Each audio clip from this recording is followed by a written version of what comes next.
저기 명품백 관련해서 원내대표가 여기 안 가. 이게 뭐 본인의 사과를 말씀하시는 건지 당 의견이 갈려가지고 필요 없다, 필요하다 뭐 갈렸습니다. 원내대표한테 물어봐. 다수 의견이 있고 소수 의견이 있어요. 다수 의견이 뭐예요? 뭐 사과할 필요 없다는 거겠지 뭐. 별도 논의는 되지 않았습니다만 이 사건은 여러분 알다시피 의도적으로 접근을 해서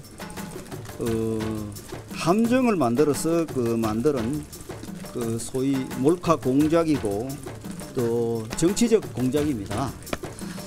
어떻게 보면 공작이나 함정이었을 텐데 국민의힘과 윤석열 정부 지지자들에게서도 아쉬움이 진하게 배어 나옵니다. 또 일반 국민들은 불편함이 크십니다. 예.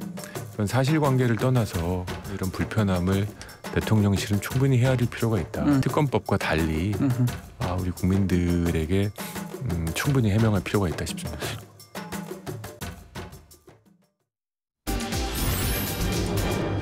자, 제목이 바로 나왔습니다. 한동훈의 홀로서기 시도일까? 홀로서기요? 뭔가 시도하는 거 아니냐? 김건희 여사 관련된 사안을 놓고 최근에 어제 뭔가 얘기를 좀 꺼내놨는데 그걸 좀 언론에서 이렇게 해석하는 측면이 있어요. 어제 오후에 한동훈 비대위원장이 그전과는 달리 조금 더 명확하게 뭔가 얘기를 꺼내놨죠. 이 얘기가 굉장히 많이 주목을 받았는데 다시 한번 확인해 보겠습니다. 우리 국민의힘은 다양한 생각을 가진 사람들이 다양한 생각을 자유롭게 말할 수 있는 정당이고 또 그럴 때 강해지고 유능해지는 정당입니다. 그 문제에 대해서 말씀드리면 그 문제는 기본적으로는 함정 몰카이고 그것이 처음부터 계획된 것이 맞습니다. 그렇지만 저는 과정에서 분명히 아쉬운 점이 있고 국민들께서 걱정하실 만한 부분이 있었다고 저도 생각합니다. 아쉬운 점이 있다. 국민께서 걱정하실 점이 있다. 이 얘기가 나온 거예요. 그전까지는 답을 잘 안 하거나 아니 이거는 뭐 야당 쪽도 뭐 이용하려는 거 아닙니까? 뭐 약간 이런 분위기였는데 약간 다른 얘기를 꺼내놨죠. 화면 보겠습니다. 대통령실에서 공식적으로 어떤 반응을 낸 건 아니라 언론들이 계속 취재를 하죠. 근데 그 과정에서 이런 반응이 하나가 나왔습니다.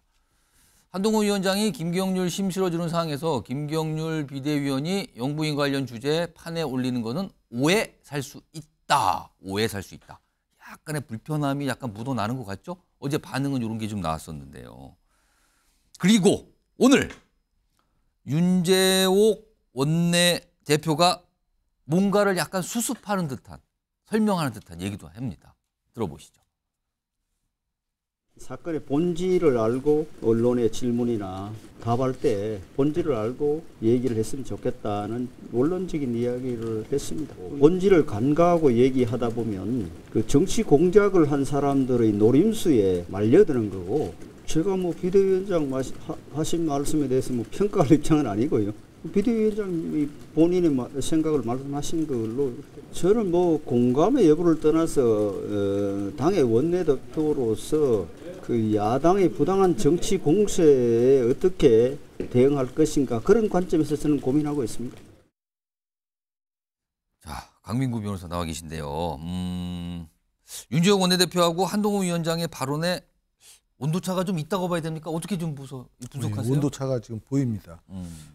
한동훈 그 비대위원장 같은 경우는 과거에는 아마 윤재옥 지금 원내대표하고 비슷하게 이 사건의 어떤 본질이 뭐 몰카 취재다 뭐 이래갖고 이제 절차적인 거에 문제가 있다 이런 쪽에 이제 치우쳤었는데 지금은 이제 총선 국면에 접어들면서 김경률 그 비대위원을 이제 전략공천을 하겠다고 이제 말하는 것을 이제 필두로 해서 약간은 이제 어떤 문제의식을 좀 느낀 겁니다. 왜냐하면은 특히 이제 그 수도권에 계신 분들, 총선에 출마하시려는 분들한테는 지금 김건희 여사의 어떤 이 디올백 문제가 상당히 어떻게 보면은 부담스러운 거죠. 근데 윤재옥 원내대표 같은 경우에는 출마 지역이 그 좀 안전한 지대이다 보니 본인은 사실 이게 크게 문제가 안 되니까 이거에 대해서 이거를 자꾸 이슈화하는 거를 좀 부담 또 싫어하는 눈치고 결국은 이런 시각적인 차이에서 지금 온도 차이가 분명히 나는 것인데 제가 볼 때는 이거는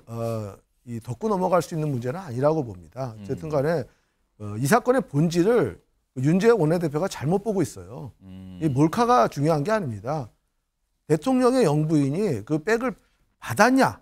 그러면 이걸 왜 받았냐? 이런 어떤 도덕적인 문제거든요. 이게 지금 수사상 문제라면야 이게 뭐 적법 절차에 의한 증거냐 이런 절차적인 문제를 얘기할 수가 있는데 예. 이건 이건 지금 정치 얘기거든요. 예. 그럼 결국은 국민들이 이거 대통령 영부인이 이런 걸 받았어? 이거 화가 나는 거죠, 한마디로. 그럼 그거를 안고 그걸 사과도 하지 않고 만약에 이번 총선에 치렀을 때 특히 수도권에서 박빙의 어떤 지대 격전지 같은 데서는 이것 예. 때문에 떨어질 수도 있다. 그러니까 비대위원장인 한동훈 입장에서는 이거를 분명히 문제를 이거 터뜨려 갖고 털고 가야 된다. 뭐 이런 취지로 지금 생각이 좀 바뀐 거 아닌가 이런 생각이 듭니다. 자, 박원석 전 의원 나와 계신데요. 윤재옥 원내대표는 일단 뭔가를 좀 수습하려는 이런 움직임일까요? 윤재옥 원내대표의 발언은 어떻게 보세요? 아니 그 수습이 아니고 종래 입장에서 그냥 하나도 변하지 않는 거죠. 그러니까 종전 입장을 고수하는 건데 지금 한동훈 비대위원장을 비롯해서 비대위 내에서 이제 미세한 변화의 조짐들이 나타나고 있지 않습니까? 근데 그런 변화가 맞아요. 그러니까 저 문제를 어떤 식으로든지 짚고 해결하고 털고 가지 않으면 예. 두고두고 총선의 악재가 될 겁니다. 그러니까 저기 몰카라는 어쨌든 의도만 부각시켜서 국민들이 저 장면을 다 화면으로 봤는데 뭐 인정해요. 그거 뭐 법대로 나중에 처벌받으면 됩니다.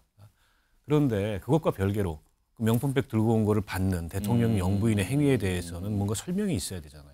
아무런 설명도 안 하고 유감 표명도 안 하고 사과도 안 하고 그냥 이거 몰카기 때문에 아무 문제가 없다. 국민들 그냥 그렇게 넘어가지가 않습니다.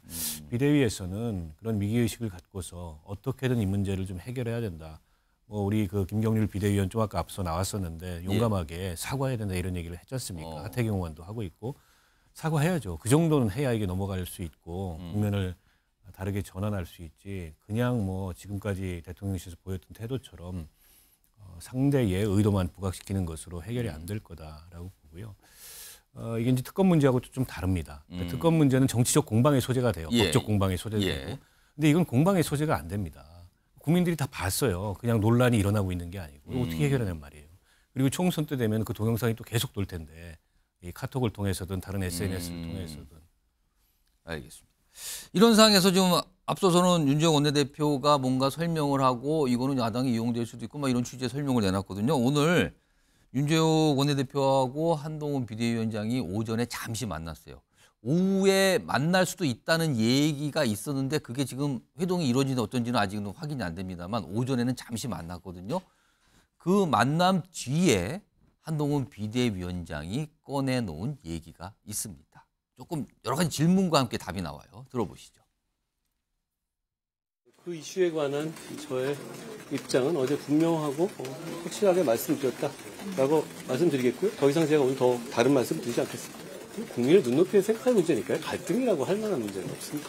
국민의힘은 여러 가지 의견들이 있는 정당이고 여러 가지 의견들을 허용하는 정당입니다. 그것도 다양한 목소리입니다. 저는 우리 당이 여러 가지 의견을 자유롭게 이야기할 수 있고 거기서 당의 의견을 모아가는 그런 정당이어야 한다고 생각하고요. 제가 이렇게 말씀드리죠. 제 목소리하고 윤재옥 대표님의 목소리는 다르지 않습니다. 자, 호준석 국민의힘 대변인이 오늘 처음 나오셨는데요. 예. 한동훈 비대위원장이 다시 좀 약간 말을 아끼는 걸까요? 아니면 어떤 걸까요? 좀 어떻게 들으셨는지 평가 좀 해주시죠. 그러니까 다양한 목소리를 가진 사람들이 모여서 자유롭게 의견을 개진하는 그게 민주주의 정당 아니겠습니까? 예. 이제 비대위 회의에도 이제 비공개 회의에도 이제 참석을 해서 보면 예. 어떤 그 민감한 문제에 대해서 이의를 제기하는 위원들이 있습니다. 당연한 것이죠. 그렇지 않으면 그건 공산당 아니겠습니까? 그렇죠. 예. 그러면 이제 또 위원장이 설명을 하기 설득하기도 하고 이제 그걸 받아들이기도 하고 그러면서 결정이 이루어지는 것이거든요. 예. 윤재옥 원내대표께서 이 문제 덮고 가자라는 말 한 적 없습니다. 저는 공작이라는 것 그게 본질이다라는 것이 하나. 그다음에 이제 그렇지만 이것을 국민들이 우려하는 부분, 아쉬워하는 부분이 있다라는 것 하나. 그 두 가지 마음이 모두 국민의 마음이라고 생각합니다. 어느 쪽에 조금 더 이제 초점을 맞출 것이냐 하는 부분인데 예. 이제 원내대표께서 말씀하신 것은 원론적인 부분 말씀했다라고 이제 본인이 얘기를 하셨고 그다음에 원내대표로서의 입장이다라는 것. 그래서 본질을 봐야 된다는 그 두 가지 말씀하셨거든요. 한동훈 위원장의 입장과 저는 다르지 않다라는 말이 정확한 말이라고 생각을 하고요. 그래서 이런 것들이 서로 토론이 되고 또 대화도 하고 그러면서 예. 접점을 찾아 나오고 결론 내리고 그것이 매우 정당하고 민주적인 그런 과정이라 생각하고 너무 이렇게 얘기가 다른 것은 마치 갈등이다 뭐 이렇게 하는 것은 좀 지나친 것이 아닌가 생각합니다. 알겠습니다. 정기남 조선대 정치외교학과 개원 교수 나와 계신데요. 지금 세 분 말씀 들어보고 윤재욱 원내대표의 얘기, 그러면 오늘 한동훈 비대위원장이 많은 질문을 받고 설명한 얘기가 다 들어보셨어요. 이거 어떤 상황으로 좀 보십니까? 글쎄요, 저만 그렇게 보였는지는 모르겠습니다만 한동훈 위원장이 뭔가 어제랑 뭐 얘기 다를 거 없다, 갈등 없다 이렇게 얘기하는 모습이요. 어제 입장은 다 얘기했다. 제가 볼 때는 좀 이게 표현이 좀 적극적으로 하면 이런 느낌입니다. 꼬리를 마는 모양새. 저는 이런 느낌이 보여요. 이게 무슨 얘기냐면 이게 이미 왜 지금 명품백 논란, 대통령 배우자가 수백만 원에 달하는 명품백을 받았다라고 하는 이 사실 자체는 움직일 수 없는 팩트인 거예요. 자, 이게 현장에서 뛰고 있는 지금 선거 출마하려고 하는 국민의힘 후보자들 돌아다녀 보십시오. 정말 이게 차가운 정도가 아니라 뭐 이수정 교수인가가 얘기했던 것 같은데 거의 빙하 수준이다. 이런 표현했어요. 그 민심을 접하는 그 느낌을. 그런 것처럼 이미 김건희 여사 대통령 배우자의 명품백 수수 의혹에 대한 것은 국민들이 이미 확인된 사실이고 그 감정이 임계점에 달하고 있다. 그런 현장의 여론들이 한동훈 비대위원장을 통해서 지금 전달되고 있었다. 자, 그게 비대위를 통해서 분출되는 겁니다. 자, 이거 이렇게 가다 큰일 나겠다. 자, 그동안 한동훈 위원장이 뭘 보여줬습니까? 자, 특검법, 특별감찰관 제도 그 어느 것 하나 민심에 따르는 처방을 내놓지 못했습니다. 유일하게 지금 명품백 문제를 가지고 문제제기가 된 겁니다. 비대위원을 통해서. 자, 그러자마자 바로 어제 대통령실 분위기 나옵니다. 아주 불편해하는 모습들이 나옵니다. 자, 윤재욱 원내대표, 저는 어떤 형식을 통해서든지 간에 원내대표 입을 통해서 한동훈 비대위가 일정한 수위를 지켜줄 것이라고 하는 그런 워닝이 있었을 걸로 보여집니다. 자, 거기에 대한 한동훈 비대위원장의 입장이 지금 오늘 표현된 것 아닌가. 자, 이 말은 다른 말로 하면요. 한동훈 비대위원장을 띄워서 그동안 열심히 여론의 관심도 증폭시키고 활발하게 해왔습니다. 그러나 시간이 흐르면 흐를수록 본질에 직피하지 못하는 한동훈 위원장에 대한 뭔가 맹탕 비대위 아니냐, 뭔가 앵무새 비대위 아니냐 이런 비판이 있는 게 사실이거든요. 여기서 아마 이 비대위의 이런 입장과 또 현장의 입장, 대통령실의 입장이 충돌하는 과정에서 일정하게 조율이 들어간 걸로 보여진다. 다른 말로 표현하면 한동훈 위원장 길들이게 들어간 거다. 자, 그런데 이게 이렇게 끝날 거냐? 저는 언제든지 다시 이 사안은 돌출될 수밖에 없는 사안으로 보여집니다. 이거는 후준석 대변인께서 발언 걸 드릴게요. 지금 두 가지 중에서 제가 듣기에 가장 중요해서 강조해 주신 분이 일단 비대위가 그까지 맹탕 비대위 아니냐? 그리고 한동훈 비대위원장 길들이기 아니 이런 얘기를 하셨거든요. 이거 어떻게 보셨습니까? 그러니까 큰 흐름을 봐야죠. 큰 흐름을. 한동훈 비대위원장이 이 문제에 대해서 처음으로 이제 그 국민들이 아쉬워하는 부분이 있다라는 말을 하지 않았습니까? 큰 변화거든요. 이것은. 대통령실의 반응은 여기에 대해서 오늘 보도에는 여러 다양한 목소리를 듣고 있다. 이거 처음 나온 얘기입니다. 저는 이게 본류라고 봅니다. 대통령실 관계자 아까 언급이 나갔는데 대통령실 관계자는 100명이 넘습니다. 고위 관계자만도 수십 명은 됩니다. 각자 또 의견이 다르죠. 그런 기류를 반영하는 사람의 얘기가 있을 텐데 그것을 가지고 이것이 대통령실이 지금 갈등이다? 이것은 저는 이제 본질을 좀 호도하는 것이라고 보고 저는 중요한 것은 제도라고 봅니다. 우리가 많은 비극들을 겪으면서 제도가 변하고 시스템이 변하지 않기 때문에 사회가 크게 달라지지 않습니다. 저는 그래서 특별감찰관 그리고 제2부속실 이 제도를 바꾸겠다는 의지를 표명하지 않았습니까? 당과 대통령실이 모두. 그렇습니다. 그래서 이 부분을 밀어줘야 앞으로 이런 일이 더 나쁜 일들이 일어나지 않고 이 부분에 대해서 의지를 표명하고 추진을 해 나간다는 것. 저는 이것이 굉장히 중요한 부분이라고 생각합니다. 알겠습니다. 지금 뭔가 최근 이번 주 일주일도 아니고요. 한 화요일, 수요일서부터 굉장히 뭔가 빠르게 진행된 상태거든요. 그걸 좀 다뤄봤고요. 어떻게 보면 지금 한동훈 비대위원장이 만난 과제라고 할 수 있는데 지금 또 다른 과제. 아마 이거는 생각을 하지 못한 과제 같은데 방금 전에 인터뷰에서 김경률 비대위원이 그 얘기 살짝 언급하셨는데 지금 이 서울 마포울 출마권과 관련해서 국민의힘 내부 한 분이 굉장한 불만 표시를 하고 계시잖아요. 그 목소리 들어보겠습니다. 충격이었고 참담했죠. 한동훈 위원장이 독주하고 있다는 것까지는 아직 제가 말씀드리긴 뭐합니다만은 욕심 목표 이게 너무 앞서서 그렇다. 이 당의 중책을 맡은 분으로서는 정말 그 선배들의 노고에 대한 감사한 마음을 가져야지 뜬금없이 이기는 선거 지는 선거 하면 이렇게 무시하는 발언이 있을 수가 없죠. 정청래 의원과 붙어가지고 계속 떨어지는 사람을 또 공천하기는 참 어려운 문제 아닙니까? 경쟁률 정도 어떠면은 신인 가산점, 김성동 위원장의 감점 이런 거 가지고 경선 붙여도 나는 김경률 위원장 그분이 이길 수 있다고 생각해요. 몇 곳은 그렇게 해서 국민적 관심을 불러일으키는 것도 좋은 전략이지요. 자, 이 상황에서 오후에 대통령실 어떤 얘기가 좀 전해졌는데 이런 거예요. 윤석열 대통령 참모에도 공천에 특혜 없다고 강조하시는 분이다. 앞으로 기본 원칙, 기본 인식 견지해 나갈 것이다. 이게 강민구 변호사. 대통령실에서 이거 괜히 오해 사잖아요. 약간 이런 반응입니까? 이거 어떻게 해야 됩니까? 오늘 나온 반응은? 약간 견제구가 들어가는 거죠. 제가 볼 땐 대통령실 안에도 여러 가지 뭐 이해관계가 좀 복잡할 텐데 그 안에서도 뭐 윤석열 대통령한테 좀 잘 보이고 싶어하는 관계자들도 계실 겁니다.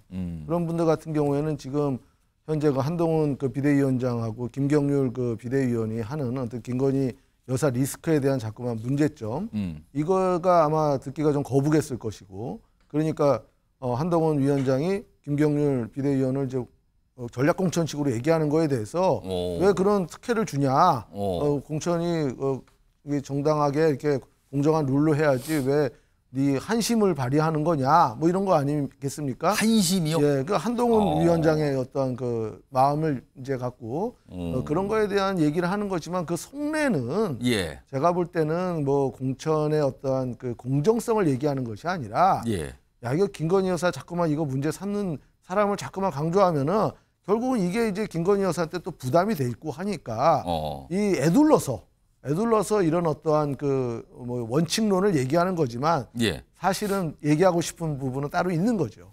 정기남 교수님께서는요 방금 전에 김무성 전 대표가 아주 현실적인 얘기 그러니까 아니 출마를 여러 번 했다지만 그 이후에 자꾸 떨어지지 않았는가 그거보다는 다른 인물을 할 수도 있는 거 아니냐 이게 오히려 국민 관심도 불러일으키는 좋은 전략 아니 이렇게 또 평가를 했단 말이에요. 이거 어떻게 들으셨어요? 김무성 전 의원의 분석은 맞죠. 공천은 그렇게 당 지도부가 그런 고민 속에서 정말 이길 수 있는 후보 이런 후보를 특정 지역의 전략 공천을 통해서 국민적 관심을 집중시키는 것은 선거 전략상 유효하다고 볼 수 있습니다. 자 그러나 저렇게 한동훈 위원장처럼 하면 안 되는 거죠. 저건 완전히 말 그대로 내리꽂기 공천이죠. 그게 한동훈 위원장의 아마추어리즘이 그대로 노출된 거다. 저는 이렇게 보여집니다. 이것은 충분히 정무적으로 마포 지역에 대한 고민 속에서 또 공천 과정 전반에 대한 논의 속에서 이것이 논의돼서 그것이 결과로 표출돼야 되는 것이지 아니 버젓이 그동안 지역위원장으로서 활동해온 후보가 옆에 앉아 있는데 특정 후보를 갑자기 어느 날 이 사람이 후보로 뛸 겁니다 라고 하면 이런 공천이 어디가 있습니까? 누가 그걸 받아들이겠습니까? 그리고 한동훈 위원장이 여의도 사투리 하는데 아니 이것은 전형적인 낡은 여의도 문법을 보여준 거예요. 이건 새정치하고도 거리가 먼 거죠. 저는 그런 면에 대한 저는 지적이 수반돼야 된다. 자 그리고 대통령실 이 공천 문제 일정하게 언급했어요. 자 이건 명백한 부적절한 당무 개입으로 저는 보여집니다. 수직적 당정 관계를 계속 가겠다는 뜻으로 보여집니다. 더 나아가서 한동훈 위원장의 그런 아마추어리즘이 그런 틈을 주는 겁니다. 지금. 자 김건희 윤석열 두 대통령 부부에 대한 변호인 역할 그 정도만 하세요. 공천 과정 요란하게 하지 마세요. 이런 일련의 지금 개입으로 비출 수밖에 없다. 자 이런 일은 앞으로도 한동훈 위원장이 이런 과정 속에서 그런 실수가 벌어지면 수시로 재현될 가능성이 커 보입니다. 한마디만 좀 할게요. 지금 한동훈 위원장이 이게 실수가 아닙니다. 김경률 그 비대위원을 전략공천한 거는 제가 볼 때는 가장 큰 이유가 김건희 여사 리스크 때문에 지금 당내 그 수도권 인사들이 볼멘 소리가 나온 겁니다. 이거 갖고 우리 총선에서 이길 수 없다 그러니까 뭔가 그 얘기를 화두를 던지기 위해서 김경률 비대위원을 전략공천하면서 자연스럽게 그 얘기를 하면서 이건 뭔가 매듭을 짓자 이런 어떤 제가 볼 때는 충분히 계산된 거지 이게 그냥 뭐 단순히 막 꽂고 이런 건 아니라고 봅니다. 제가 마지막으로 이 국민의힘은 지금 이 마포을 공천 관련 건 이게 좀 여러 가지 약간 뒷말을 놨거든요. 홍석 대변인 보시기에는 국민의 내분 이거 어떻게 바라보고 있던가요? 어떤 얘기들이 나옵니까? 그러니까 일단 사실관계를 바로잡자면 전략공천하겠다고 한 적이 없고요. 김경률 위원 제가 조금 전에도 이제 잠깐 만났습니다만은 경선하게 된다면 당당하게 아까도 경선 얘기 꺼냈어요. 네네네. 전략공천 얘기는 누구도 한 적이 없고요. 알겠습니다. 다만 이제 그 과정이 좀 매끄럽지 않았다. 그 부분은 고의는 아닌 것 같습니다. 그 부분이 아쉬운 부분이긴 하지만 그것이 이제 그 일부러 그분이 있는 것을 그 의식하지 못하고 이제 그런 과정이지 그것이 본질은 아니다. 알겠습니다. 예, 박원석 의원님. 이게 이제 정당의 공천 파동이라는 게 어느 날 하루아침에 나타나는 게 아니고 굉장히 누적돼서 나타나거든요. 고의가 아니라고 말씀을 하셨는데 그렇게 보이지 않을 만한 요소들이 있어요. 왜냐하면 이 일이 있기 전에 개항에서도 비슷한 일이 있었습니다.